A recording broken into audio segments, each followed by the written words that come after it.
Bon, eh bien c'est le moment qu'on attendait tant. C'est le retour de la plus grande des compétitions, la Ligue des Champions. Ça y est, on a attendu, ça fait près de 2 mois que le tirage au sort est passé et maintenant on connaît l'adversaire du Paris Saint-Germain, la Real Sociedad. Ce talk, déjà, on commence, est sponsorisé par les amis de Betclic. On reviendra là-dessus à la fin de la vidéo et on vous partagera nos pronostics avec Théodore. Théodore, déjà, comment toi et les gens aussi dans le chat, comment vous vous sentez, comment tu te sens à quelques heures de cette rencontre? Excité, angoissé, apeuré, heureux? Pour l'instant, tout va bien et je profite de ce moment déjà avant le match. Est-ce qu'il ne serait pas en train de nous redonner espoir là? Je sais pas. Mais bon, il faut essayer de se protéger avec cette équipe parce que ça va très très très vite. Mais en tout cas, oui, pour l'instant, bon, je sais pas si serein c'est le mot, mais en tout cas enthousiaste. Force est de constater que le vent est en poupe de Luis Enrique. On est au lendemain, pour tout vous dire, de ce tournage, au lendemain de la victoire du Paris Saint-Germain face au LOSC 3-1 et de la défaite de la Real Sociedad 1-0 contre Osasuna, d'où peut-être cet état d'euphorie calmé, on va dire, tempéré. Ça va pas très fort du côté de la Real Sociedad, alors que du côté du Paris Saint-Germain, on retrouve quand même le sourire progressivement, avec à peu près tout l'effectif au complet, tout le monde qui reprend confiance. Même hier, ce match contre Lille a été un test vraiment parfait avant ce match, où justement j'étais un petit peu sceptique en voyant l'équipe remaniée, et finalement même les remplaçants, quasiment tout le monde a repris de la confiance. On a presque l'embarras du choix, même pour faire notre 11, on en reparlera juste après, donc clairement grosse confiance de notre côté. Du côté de la Real Sociedad, justement, on va faire un petit focus avant de largement parler du Paris Saint-Germain. La Real Sociedad donc sort d'une défaite contre Osasuna. J'ai quelques chiffres, si tu veux, comme ça au moins on peut en parler derrière, et toi tu pourras parler un peu des forces en présence. Depuis donc le tirage au sort, on va tricher, on va dire depuis le 17 décembre même, parce que le tirage au sort était le 18 décembre. La Real Sociedad a disputé 12 matchs pour 4 victoires, 6 matchs nuls, 2 défaites. Il y a eu seulement 8 buts inscrits, mais aussi 5 buts encaissés. Donc ça fait très peu de buts. Sur cette période, la Real Sociedad a concédé 5-0-0. Aucun but inscrit par la Real Sociedad sur les 4 derniers matchs. Elle était, on rappelle, la meilleure défense de la Ligue des Champions avec seulement 2 buts concédés. Les adversaires contre qui la Real Sociedad a joué durant cette période, c'est le Betis, Cadiz, Alaves, Malaga, Athletic Bilbao, Celta Vigo par 2 fois, le Rayo Vallecano, Girone, Majorque et encore Osasuna par 2 fois, une fois en coupe et une fois en championnat. Et donc pour relativiser quand même, quand tu regardes ces équipes, il y a beaucoup d'équipes qui vont jouer en bloc bas face à cette équipe qui est très joueuse. Pas Absolument. Plus tard qu'hier, Osasuna, ils ont joué limite à 6 derrière. Ils ont profité d'un corner pour gagner. C'est aussi à mettre en contexte par rapport au match contre le PSG, où ça va être un match qui sera plus ouvert avec 2 équipes joueuses. D'un point de vue des absents, des retours, on sait qu'évidemment c'est un des joueurs majeurs de cette équipe, c'est Kubo, qui est revenu de la Coupe d'Asie, qui a été titulaire contre Majorque, si je dis pas de bêtises, et qui enchaîne. Titulaire hier contre Osasuna. Au niveau des absents, ou du moins des incertains, qui on a, Théodore? Déjà, il y a le capitaine. Oui. Ça, c'est très important. Quand même, Oyarzabal, 8 buts en Liga, 2 buts en Ligue des Champions. C'est un petit peu l'homme à tout faire, expérimenté, qui peut jouer milieu gauche, milieu offensif, buteur. Donc, joueur très important et qui est touché au genou, très très incertain. Très incertain. Pour le match face au Paris Saint-Germain. On a Odriozola aussi touché, Baker qui est arrivé cet hiver, qui vraisemblablement ne jouera pas. De toute façon, pour Odriozola, ça devrait être Traoré qui sera placé au poste de latéral droit. Il devrait y avoir un beau duel avec Bradley Barcola. On a Le Normand aussi qui revient de blessure, qui n'était pas là contre Osasuna. Donc tu as quand même beaucoup d'incertitudes de leur côté. Ils ont un 11 de toute façon qui a beaucoup varié ces derniers temps. Ils ont été touchés par les blessures. Omar Sadik aussi, leur buteur, qui s'est partagé du temps de jeu avec André Silva. Voilà, c'est une équipe qui est un petit peu en manque de repères, en perte de vitesse. Alors aussi, il faut rappeler quand même que la Real Sociedad, on a l'impression qu'ils ont quand même lâché un peu le championnat. C'est pour ça qu'ils ont bien fait tourner hier. Il sera compliqué pour eux, quasi impossible de rattraper les places pour la Ligue des Champions. L'objectif, c'est la coupe. Et pourquoi pas faire quelque chose en Ligue des Champions, du moins passer ce tour face au Paris Saint-Germain. Il est difficile aussi de baser son analyse sur ce qu'on peut voir en Liga. Maintenant, ce qui est sûr, comme tu l'as dit, c'est que c'est une équipe qui est en perte de dynamique. Et au-delà de ça, je trouve quand même dans le jeu, il y avait un jeu extrêmement attrayant dans la première partie de saison. Toutes les forces en présence qui étaient à fond, qui étaient vraiment en pleine puissance de leurs moyens. C'est plus laborieux. On voit moins ce jeu aérien, un peu léché, qu'on voyait cette folie qu'il y avait dans le jeu de la Real Sociedad. Après voilà, il y a eu Take qui était à la Coupe d'Asie, Take qui est très important pour eux, Oyarzabal qui a eu quelques blessures, je crois qu'il était blessé aussi en fin d'année 2023. Après c'est une très très grosse première partie de saison, aussi une belle saison, tout simplement l'année dernière, qui leur ont permis de se qualifier pour la Ligue des Champions. Pour toi, en tout cas, ça serait presque une faute du Paris Saint-Germain de ne pas gagner. Bon, on rappelle que le match est au Parc des Princes face à cette équipe de la Real Sociedad qui est un peu en difficulté. Complètement. Alors évidemment, on va voir des commentaires encore en nous disant de ne pas sous-estimer la Real Sociedad. Évidemment, ok. Personne ne fait ça. Mais juste simplement, c'est une bonne équipe et factuellement, ils sont arrivés premiers. Bons, ouais. Donc bravo. Mais quand je regarde leur match, je suis désolé, c'est pas la même catégorie, en tout cas, que celle que convoite le Paris Saint-Germain. T'es à domicile, tu as fait le plein de confiance. Mais bien sûr que tu dois t'imposer, ça serait se mentir de dire le contraire. Et tout autre résultat qu'une victoire serait une énorme contre-performance pour moi. Ça nous amène justement sur le Paris Saint-Germain qui est en forme, qui a enchaîné les victoires. Une victoire contre Strasbourg, une victoire un peu plus laborieuse contre Strasbourg quand même. Une victoire de montée en puissance, on va dire de montée en puissance contre Brest en Coupe de France.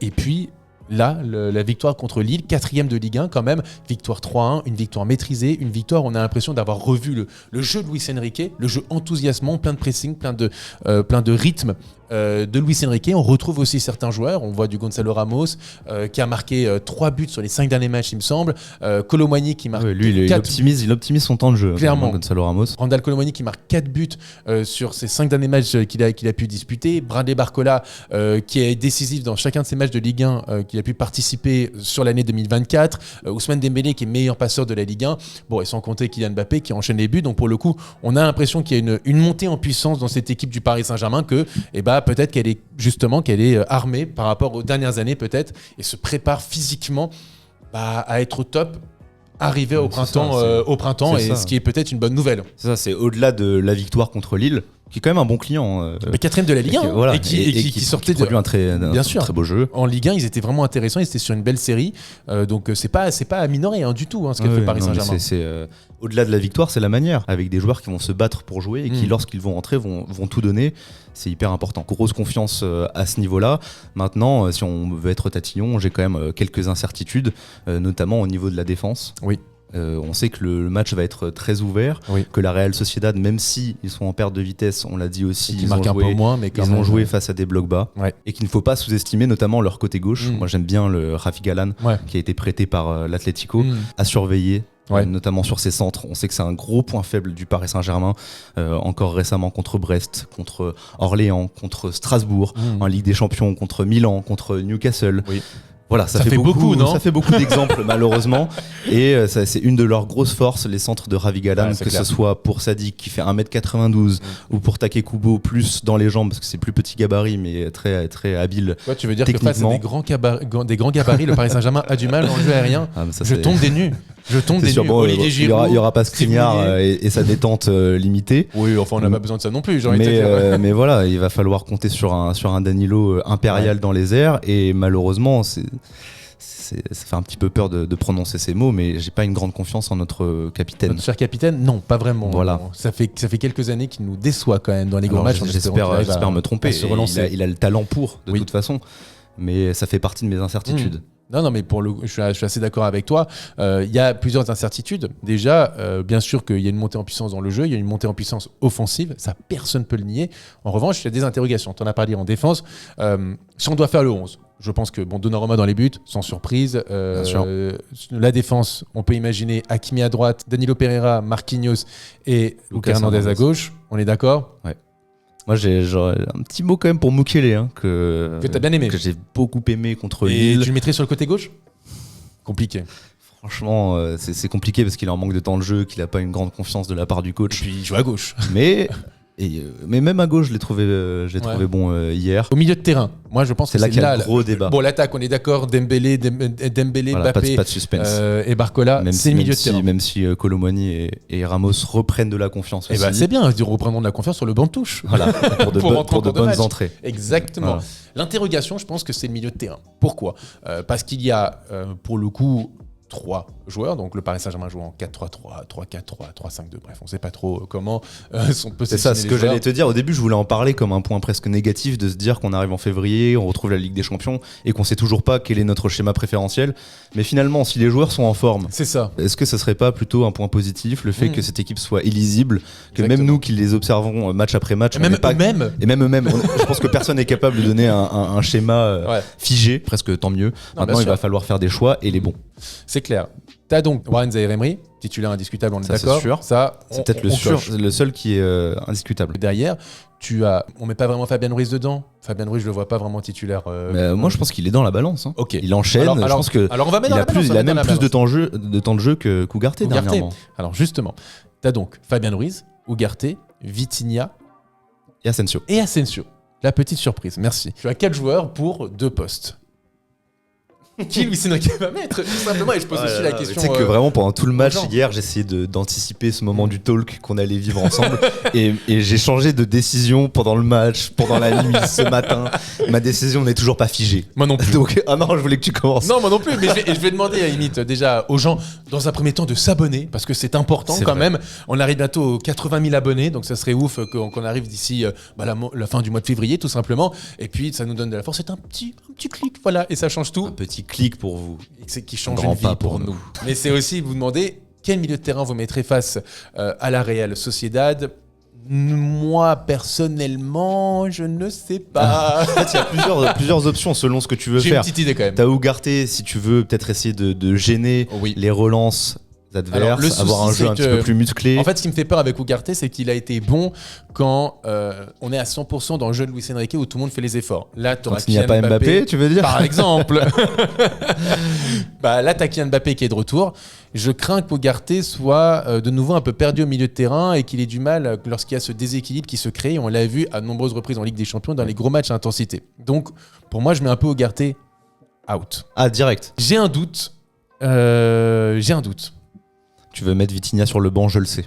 Dis-moi tout. J'aime bien Asensio en fait. J'aime bien Asensio. Ouais, c'est dur de te contredire. J'aime bien Asensio. Il enchaîne, il a la confiance aussi. Tu lui as posé la question hier. Oui, allez, là, c'est ton moment. C'est ton moment, c'est parti. Regardez-moi, petite. Non, hier, pour le coup, j'étais en conférence de presse après le match et j'ai posé la question sur Marco Asensio et Luis Enrique, je voulais préciser, et Luis Enrique était dithyrambique à l'égard de Marco Asensio sur sa polyvalence, sur son apport au milieu de terrain, sur ce rôle de milieu central offensif en poste de 8-10, un peu le même rôle qu'a Vitinha en fait sur le côté gauche, un peu haut et qui crée des différences. Asensio est bon. Asensio est vraiment bon. Et il crée la transition, il a une complicité naturelle aussi, complémentarité avec Mbappé. Clairement, et même avec les autres attaquants. On l'avait à plusieurs reprises contre Brest, Mbappé lui fait le décalage après son slalom, contre Strasbourg. Il me semble contre Lens, il est très bon aussi où là il y a Mbappé. Il marque. Ouais. Et est-ce qu'il marque aussi contre Lyon où il y a Mbappé Oui, il marque contre Lyon. Voilà, après, ça remonte un petit peu. Non, mais ce que je veux dire, c'est que quand les deux ils sont ensemble, il y a une vraie complémentarité technique qui se met en place. Maintenant, qui tu sacrifies ? Est-ce que tu sacrifies Vitinha ? Est-ce que tu sacrifies Fabian Ruiz ? Je trouve que c'est un peu dur pour Vitinha qui, effectivement, on peut peut-être se plaindre de son manque de risque dans le jeu, mais c'est un joueur quand même consistant qui a aussi qui apporte sa technique, ballon au pied et sa conservation du ballon. Donc, moi, j'avoue que j'ai pas de réponse. Voilà. Ah ouais, non, tu te mouilles pas. Non. Ah d'accord. C'est le taf de Luis Enrique, c'est pas mon taf. Je vais devoir trancher alors. Vas-y alors. Je place Warren Zaïre-Emery, je place Vitinha et Asensio en milieu offensif. C'est pas un peu trop offensif pour toi ? J'hésitais vraiment, c'était en balance avec Ugarte. Contre Dortmund, le milieu de terrain, c'est Warren, Vitinha et Lee Kang-in. Donc en soi, en fait, ça surremplacerait Lee Kang-in par Asensio. Voilà. Bon, c'est pas déconnant. C'est ce que je me dis. Voilà. Asensio connaît la Liga, connaît ce genre d'adversaire, connaît la Ligue des Champions. Oui. Et sera très très important pour assurer les contres, pour assurer ses transitions. Et même en termes d'expérience, ça fait du bien. Et finalement, et même en phase de possession, il a cette qualité technique, il a cette qualité de frappe aussi. Je pense que si on joue à ce petit jeu de qui sera le meilleur offensivement, si tu places ces joueurs-là, pour moi, il n'y a pas de doute. Non, mais je suis d'accord. Et puis globalement, je pense qu'on peut le dire que oui, on aborde ce 8e de finale.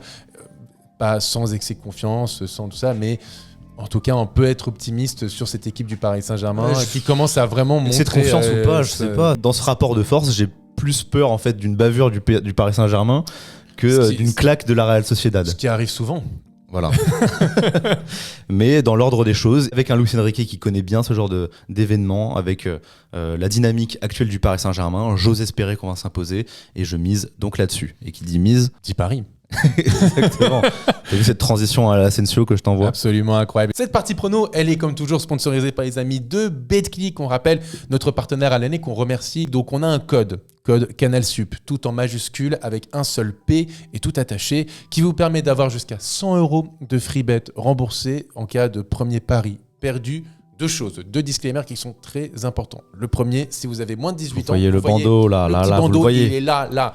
Si vous avez moins de 18 ans, de toute façon, c'est ciao, vous n'avez pas le droit. Voilà, c'est la premièrement. Et deuxième chose, ne jouez pas de l'argent que vous ne pouvez pas vous permettre de perdre. Soyez responsable. Comme diraient certains, ne faites pas les bolos. Théodore, quel est ton prono ? Paris gagne et Kylian Mbappé marque. J'ai envie de croire à ce Paris Saint-Germain qui continue de monter en puissance. Et puis voilà, la Real Sociedad contre les grosses équipes. Certes, ça n'a pas perdu contre l'Inter, mais contre le Barça, ça a perdu. Contre l'Atlético, ça a perdu. Contre le Real, ça a perdu. Et contre Riron, ça n'a pas gagné. C'était des matchs nuls. Oui. Je crois fermement, du coup, en la victoire du Paris Saint-Germain et but de Mbappé. Eh bien moi, de mon côté, je vais dans un pari un peu plus risqué, mais j'y crois. Je crois aussi en une victoire du Paris Saint-Germain au Parc des Princes. Public et aussi du côté des supporters, une forme d'enthousiasme qui accompagne cette équipe. Ah oui, on l'a vu en micro-trottoir. Absolument, que je vous invite à aller voir sur nos réseaux. Donc je vois une victoire du PSG par 2 buts ou plus, mais les deux équipes qui marquent quand même, parce que je ne fais pas confiance en la défense du Paris Saint-Germain. Avec, je pense, un gros match de Kylian Mbappé. C'est le moment d'activer le mode Ligue des Champions. Exactement. Et je trouve que depuis janvier, on retrouve un Kylian affûté. En jambes. Voilà, qui fait des différences sur ses percées. Ça faisait très longtemps que je ne l'avais pas vu comme face à Brest. C'est là où il m'a vraiment impressionné sur ses prises de balles, même sur ses dribbles. Chaloupé. Bon, alors. Et il fait des différences. Ouais. Il est toujours clutch aussi, donc c'est le moment aussi de mettre le mode Ligue des Champions. Exactement. Merci. J'espère que vous l'êtes aussi. Mais je pense qu'on l'est tous. On va débriefer, oui, il faut le dire. Exactement, on va débriefer ce match en live sur Twitch. Vous avez l'habitude sur Twitch de nous retrouver tous les jeudis de 21h à 23h pour la radio CS. Cette fois-ci, ça sera directement au coup de sifflet final. On se retrouvera sur Twitch, sur notre chaîne Twitch pour débriefer ce match. Et on vous donne la parole. Et on vous donne la parole. Le lien Discord dans la description. N'hésitez pas à directement nous rejoindre. Comme ça, pendant l'émission, on vous fait passer et vous nous donnez votre ressenti. Voilà, tout est dit Théodore. Merci en tout cas, merci Théodore. On se retrouve très vite pour une autre vidéo. Comme toujours, n'hésitez pas à vous abonner à la chaîne. Exactement, c'est le moment ou jamais. C'est ciao. C'est ciao.